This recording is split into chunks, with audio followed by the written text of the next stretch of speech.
Muy buenos días. Hoy, en el día 272, comenzaremos con el Evangelio según San Mateo. Comenzaremos con el Nuevo Testamento y trabajaremos eh, primero la introducción que siempre abordamos, que es quién escribió el libro. Mateo tiene 28 capítulos, 1071 versículos. ¿Cuál es el propósito de este libro? Presentar a Jesús, no solo como el Mesías, sino también como el Hijo de David. Este Evangelio, según San Mateo, está dirigido al pueblo judío. Por lo tanto, busca mostrar el cumplimiento de las profecías del Antiguo Testamento concernientes al Mesías.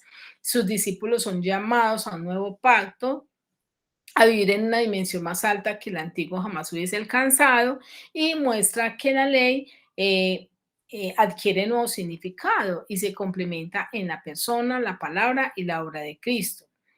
Eh, en este libro podemos ver como contenido que el Mateo escribe el Evangelio con el fin de fortalecer la fe de los judíos cristianos, también con el fin de ayudar a los primeros lectores contra las acusaciones de los judíos y también advertir al pueblo contra la incredulidad y les invita a la fe en su propio Mesías.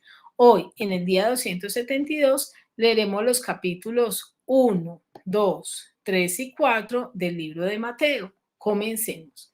Libro de la genealogía de Jesucristo, hijo de David, hijo de Abraham. Abraham engendró a Isaac, Isaac a Jacob y Jacob a Judá y a sus hermanos. Judá engendró de Tamar a Fares y a Sara, Fares a Esrón y Esrón a Aram. Aram engendró a Aminadab, Aminadab a Naasón y Naasón a Salmón. Salmón engendró de Rahab a Booz, Booz engendró de Ruth a Obed y Obed a Isaí. Isaí engendró al rey David y el rey David engendró a Salomón, de la que fue mujer de Urías. Salomón engendró a Roboán, Roboán a Abías y Abías a Asa. Asa engendró a Josafat, Josafat a Jorán y Jorán a Usías. Usías engendró a Jotán, Jotán a Acaz y Acaz a Ezequías. Ezequías engendró a Manasés, Manasés a Amón y Amón a Josías. Josías engendró a Jeconías y a sus hermanos en el tiempo de la deportación a Babilonia. Después de la deportación a Babilonia, Jeconías engendró a Salatiel y Salatiel a Zorobabel. Zorobabel engendró a Abiud, Abiud a Eliaquín y Eliaquín a Azor. Azor engendró a Sadod, Sadod a Aquín y Aquín a Eliud. Eliud engendró a Eleazar, Eleazar a Matán, Matán a Jacob. Y Jacob engendró a José, marido de María, de la cual nació Jesús, llamado el Cristo. De manera que todas las generaciones, desde Abraham hasta David, son 14. Desde David hasta la deportación a Babilonia, 14. Y desde la deportación a Babilonia hasta Cristo, 14. El nacimiento de Jesucristo fue así. Estando desposada María, su madre, con José, antes que se juntasen, se halló que había concebido del Espíritu Santo. José, su marido, como era justo y no quería infamarla, quiso dejarla secretamente. Y pensando él en esto, he aquí un ángel del Señor le apareció en sueños y le dijo: José, hijo de David, no temas recibir a María tu mujer, porque lo que en ella es engendrado del Espíritu Santo es. Y dará a luz un hijo, y llamará su nombre Jesús, porque él salvará a su pueblo de sus pecados. Todo esto aconteció para que se cumpliese lo dicho por el Señor por medio del profeta cuando dijo: He aquí, una virgen concebirá y dará a luz un hijo, y llamará su nombre Emmanuel, que traducido es Dios con nosotros.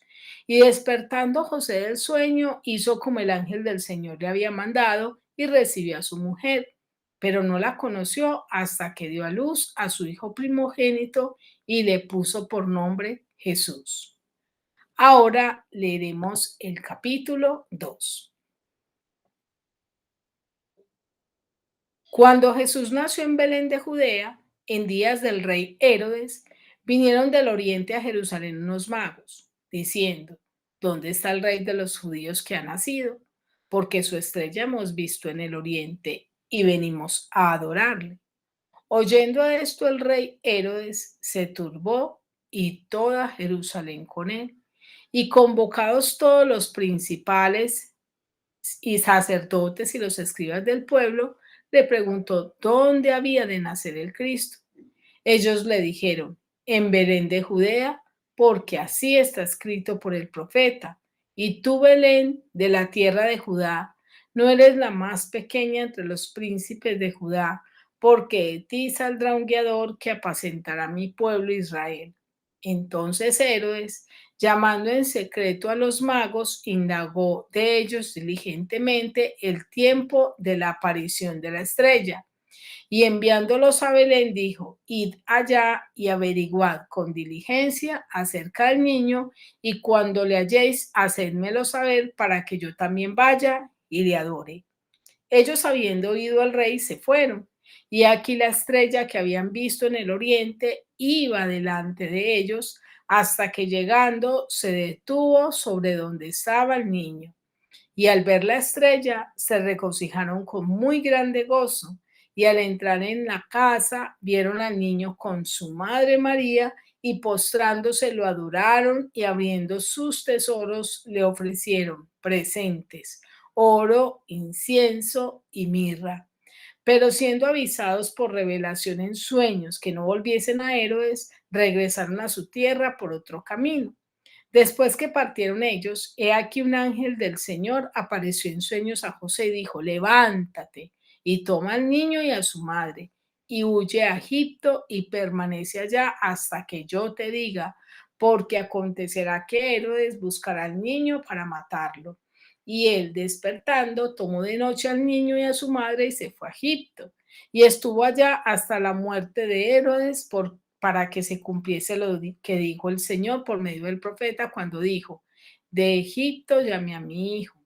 Herodes entonces, cuando se vio burlado por los magos, se enojó mucho y mandó a matar a todos los niños menores de 2 años que había en Belén y en todos sus alrededores, conforme al tiempo que había inquirido de los magos.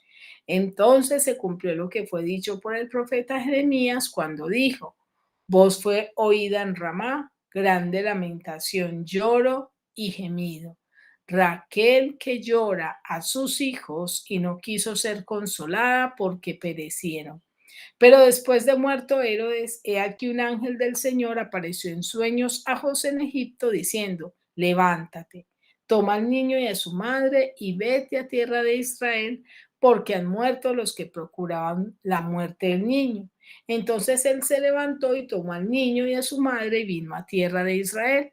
Pero oyendo que Arquelao reinaba en Judea en lugar de Herodes su padre, tuvo temor de ir allá, pero avisado por revelación en sueños, ella se fue a la región de Galilea y vino y habitó en la ciudad que se llama Nazaret para que se cumpliese lo que fue dicho por los profetas que habría de ser llamado Nazareno.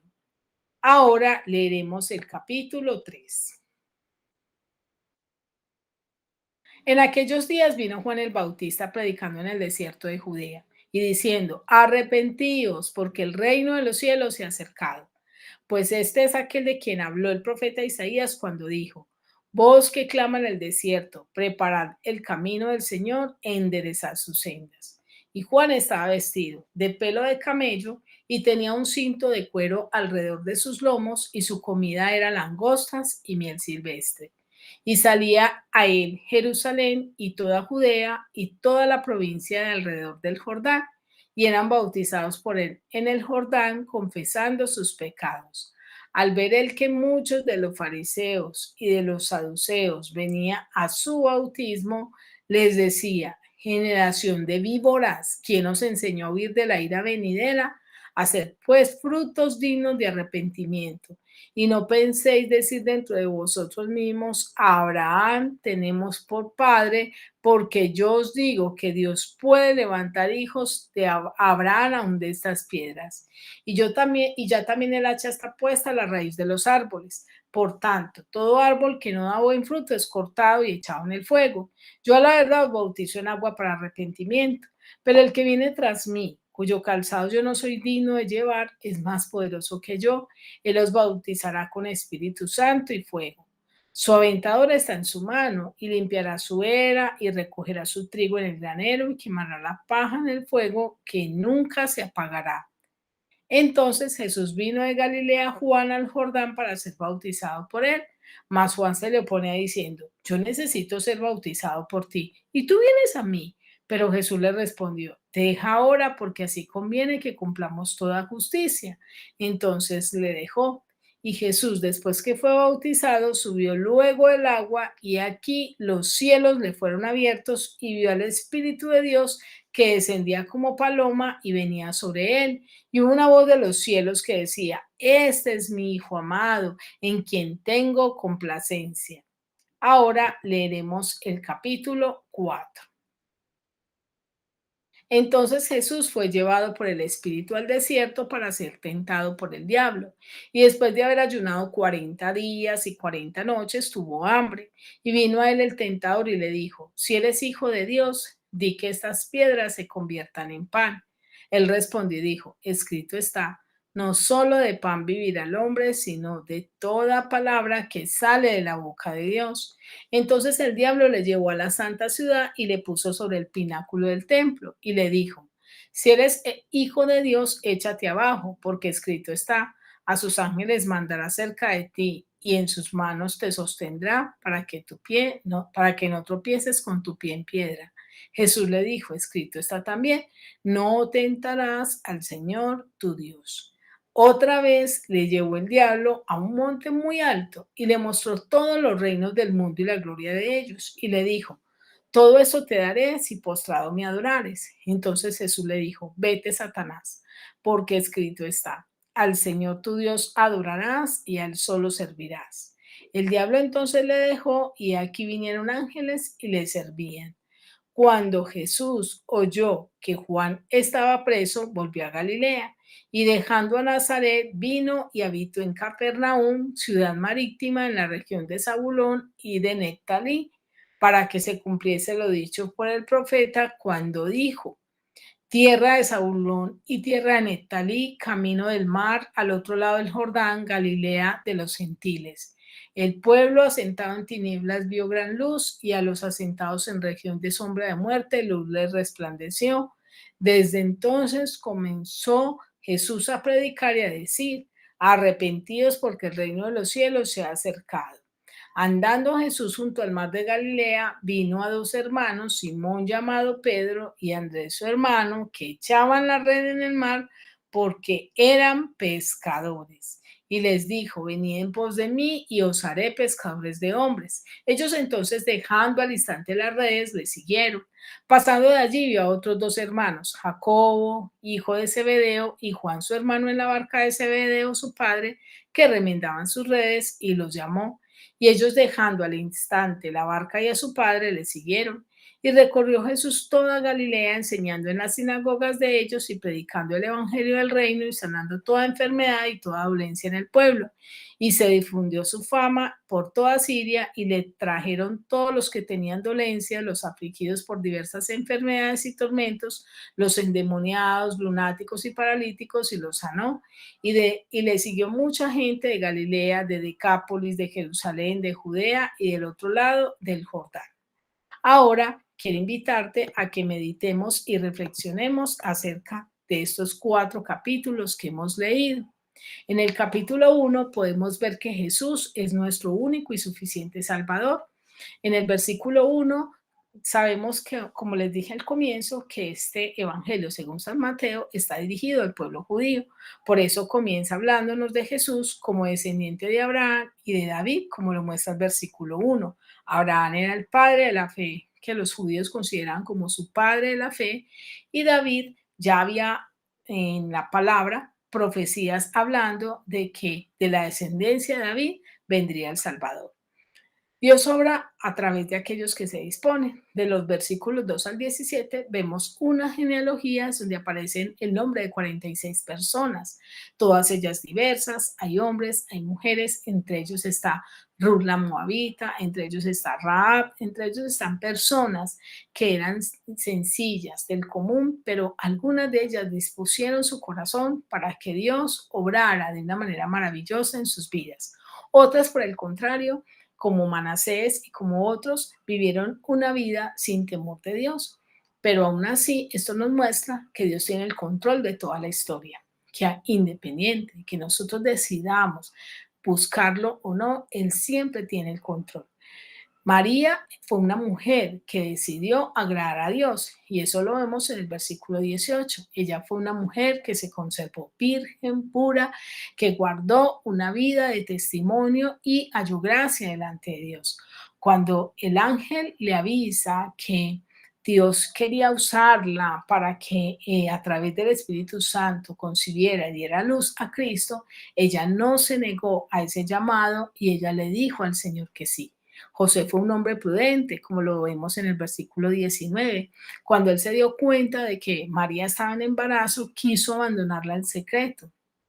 Y es muy tremendo porque él pudo haber tenido dos opciones. Una, dejarla secretamente y la otra, hacerla apedrear.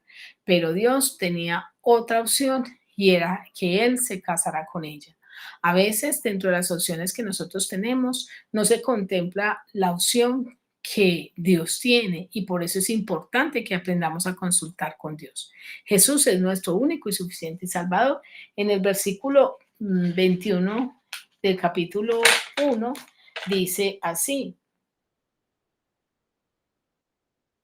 y dará a luz un hijo y llamará su nombre Jesús, porque él salvará a su pueblo de sus pecados. Quizás has tratado de buscar la solución a tu pecado, a tu condición de esclavitud, y solamente Dios puede salvarte de tu pecado. Eres el único y suficiente Salvador. La Biblia dice que le pusieron su nombre Manuel, que significa Dios con nosotros, versículo 23. Jesús vino y se encarnó. Él no estimó el ser igual a Dios como cosa que aferrarse, sino que vino a este mundo y tomando forma de siervo, se hizo semejante a los hombres y siendo semejante a los hombres se humilló aún más, haciéndose obediente hasta la muerte y muerte de cruz. Él nos muestra cómo nosotros podemos dar un amor genuino y Josué lo hizo. José en el versículo 25 dice la palabra, pero no la conoció hasta que dio a luz a su primogénito y le puso por nombre Jesús. Cuando habla de conocer, habla de llegarse a ella en intimidad sexual. José no se llegó a María hasta que no nació Jesús el Salvador, como una muestra de respeto, de amor, de entrega.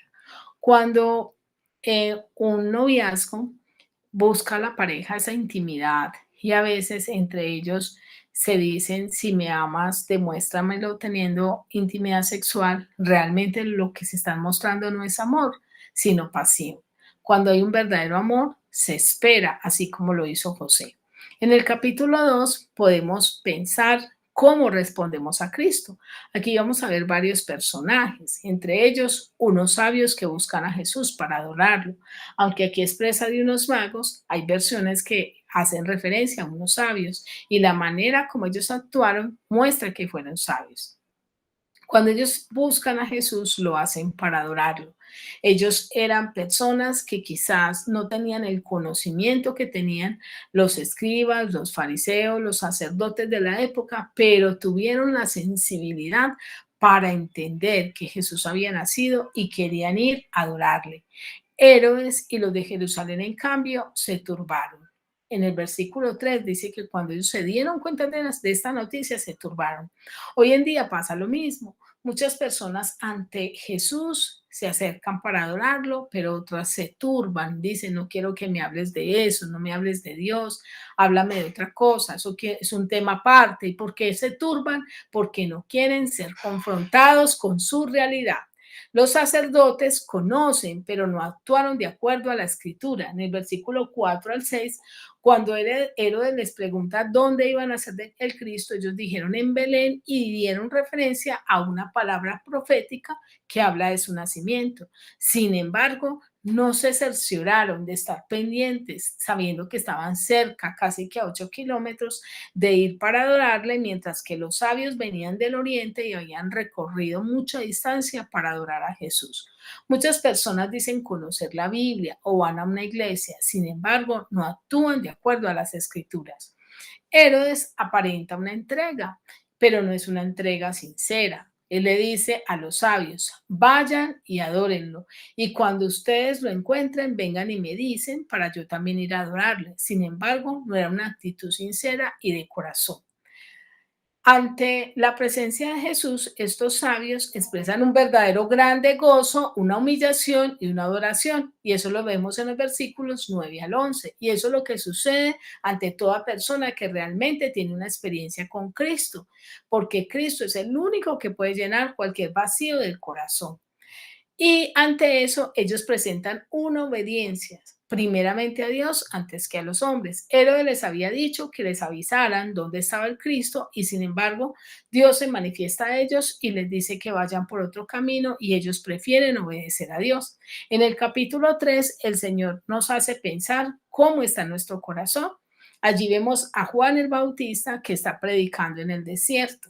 Juan era hijo de Zacarías, que era sacerdote. Él podía haber estado predicando en el templo, sin embargo no lo hizo allí, sino que lo hizo en el desierto como una muestra de que en ese tiempo que desde Malaquías veíamos que el pueblo venía degradándose espiritualmente, los sacerdotes menospreciaban las ofrendas y casi que 300 años o 400 años de silencio después de Malaquías, cómo sería la degradación espiritual. Entonces lo que hace Juan es predicar en el desierto y a un Dios allí les lleva a personas que aceptan ese llamado al arrepentimiento. Allí Juan les dice, arrepentíos porque el reino de los cielos se ha acercado a vosotros. Y él les dice, enderezar las sendas. ¿Y por qué le dice enderezar las sendas? Porque en ese tiempo, mira cómo dice acá y hace alusión a un pasaje de la palabra, dice, voz del que clama en el desierto, preparad el camino, dice, como habló el profeta Isaías, preparad el camino del Señor e enderezad sus sendas. Resulta de que las carreteras no eran como ahora pavimentadas, sino que eran carreteras destapadas. Cuando iba a venir un rey a visitar una nación, lo que hacía era que un mensajero proclamaba que enderezaran el camino, que allanaran, que enderezaran las sendas con el propósito de que viera todo organizado. Cuando está diciendo el profeta Juan, está diciendo, Juan el Bautista está diciendo esto, haciendo referencia a lo que el profeta Isaías dijo, lo que está diciendo es, viene el rey Jesucristo. Prepara tu corazón, porque si nosotros no preparamos el corazón, no lo vamos a recibir como rey. Nosotros necesitamos recibir a Cristo, no solo como Salvador, sino también como Rey y Señor de nuestras vidas. Hay personas que quieren recibir a Cristo como Salvador, pero no como Rey, y necesitamos recibirlo de las dos maneras. Y vemos que hay una respuesta al llamado. En los versículos 4 al 6, voy a leer el 6 que dice así, y eran bautizados por él en el Jordán, confesando sus pecados. El Señor nos invita a que nosotros no huyamos de Dios, como está el versículo 7 al 8. Al ver el que muchos de los fariseos y de los saduceos venían a su bautismo, les decía, generación de víboras, ¿quién nos enseñó a huir de la ira venidera? Hay cuantos huyen de Dios y dicen, no quiero que me hables de Dios, no quieren escuchar la voz de Dios porque no quieren que sus obras sean manifiestas. Y es que ninguna religión nos salva, porque ellos decían que ellos eran hijos de Abraham y que por lo tanto ellos merecían la salvación. Y el Señor quiere mostrarnos que solo a través de Jesucristo que nosotros podemos obtener la salvación. También el Señor nos invita a confrontarnos cómo está nuestra raíz. En el versículo 10 dice, Y ya también el hacha está puesta a la raíz de los árboles, por tanto todo árbol que no da buen fruto es cortado y echado en el fuego. Esa raíz representa nuestro corazón que va a dar fruto de acuerdo a cómo sea. Y el Señor nos invita a que miremos cómo está esa raíz, cómo está ese corazón, porque puede ser trigo o paja, ya que el trigo será cuidado, mientras que la paja será quemada. El bautismo es necesario y Jesús nos dio un ejemplo de ello cuando él se bautizó. Juan le dijo que no lo hiciera porque no era digno de hacerlo. Sin embargo, Jesús le dijo, déjalo porque es necesario que cumplamos toda justicia. Y en el capítulo 4 vemos la tentación de Jesús. Esta tentación nos enseña que siempre todos seremos tentados. La Biblia dice que él fue llevado por el Espíritu al desierto para ser tentado por el diablo. De esa manera, a nosotros nos muestra la palabra que todos vamos a ser tentados. Ahora, ¿qué hace el enemigo? El enemigo va a atacar nuestra carne, como lo vemos en los versículos 2 al 3, que le dijo, si eres el Hijo de Dios, di que estas piedras se conviertan en pan. Jesús lleva 40 días de ayuno, por lo tanto, lo más seguro era que tenía hambre y por eso Satanás le tentó de esa manera. Sin embargo, Jesús le dijo, escrito está también, no solo de pan vivirá el hombre, sino de toda palabra que sale de la boca de Dios. Muchas veces el enemigo quiere tratar de seducirnos a hacer cosas no a la manera de Dios, sino a nuestra manera. Y eso fue lo que quiso tratar de hacer con Jesús, el cual no se dio a esa tentación y ataca a través de necesidades físicas, como en este caso es el hambre. Quizás en los jóvenes a través de necesidades físicas también o necesidades naturales como es el deseo sexual. Pero sin embargo, Dios nos dice que no lo hagamos fuera del matrimonio, que honrosos sean todos el matrimonio y el hecho sin mancilla, pero a los fornicarios y a los adúlteros los juzgará Dios. A lo cual Satanás nos va a decir, no tienes que esperar, si puedes hacer las cosas a tu manera, puedes hacerlo de esta o aquella manera. La tentación también nos muestra que nos atacará las emociones, como lo vemos en los versículos 5 al 6, que le dice, si eres el Hijo de Dios, tírate de acá de este pináculo tan alto, pues escrito está, a sus ángeles mandará cerca de ti que te guarden. Vemos cómo Satanás usa las escrituras para tentar a Jesús, pero las usa fuera de un contexto. Por eso es importante que nosotros tengamos todo el panorama y no permitamos que nadie nos desvíe de la verdad sacándonos de un contexto. Ante esta tentación que digo que se puede expresar, que ataca las emociones, porque es como si él le dijera, mira, te va a ver la gente que usted si es hijo de Dios, lo van a valorar, todo el mundo lo va a observar porque está desde lo más alto. Sin embargo, Jesús sabía y Jesús le dijo, escrito también está, no tentarás al Señor tu Dios. Y Jesús sabía que es Dios el que nos da el lugar, la posición y que nuestro sentido de ser no depende de los demás. La tentación también atacará tu espíritu y lo vemos en los versículos 8 al 9, cuando el diablo le dice a Jesús que si lo adora, le dará todos los reinos de la tierra. Hoy en día hay muchas personas que han decidido vender su alma al diablo y prefieren tener bienes, riquezas y una cantidad de cosas y todo lo que deseen y anhelen antes que buscar a Dios. La Biblia dice que busquemos primeramente el reino de Dios y su justicia y lo demás vendrá por añadidura. No es malo tener cosas, pero es malo perder el enfoque de buscar primero a Dios antes que las cosas. Podemos tener la victoria, también nos enseña esto la palabra, a través de la tentación de Jesús, el cual en el versículo 4, 7 y 10 venció al enemigo a través de la palabra. Y también nos enseña este pasaje que las tentaciones no duran para siempre, como lo vemos en el versículo 11, donde dice que el enemigo le dejó. También vemos que en los versículos 18 al 22, un llamamiento que Dios le hace a sus discípulos y cómo ellos entienden que los está llamando e inmediatamente abandonan sus redes y sus cosas y siguen a Jesús. Quiero terminar esta meditación con la siguiente pregunta. ¿Qué tal tú? ¿Estás viviendo, venciendo la tentación y al estilo de Jesús o te estás dejando vencer por ella? Quiero desearte un feliz día y que Dios te bendiga.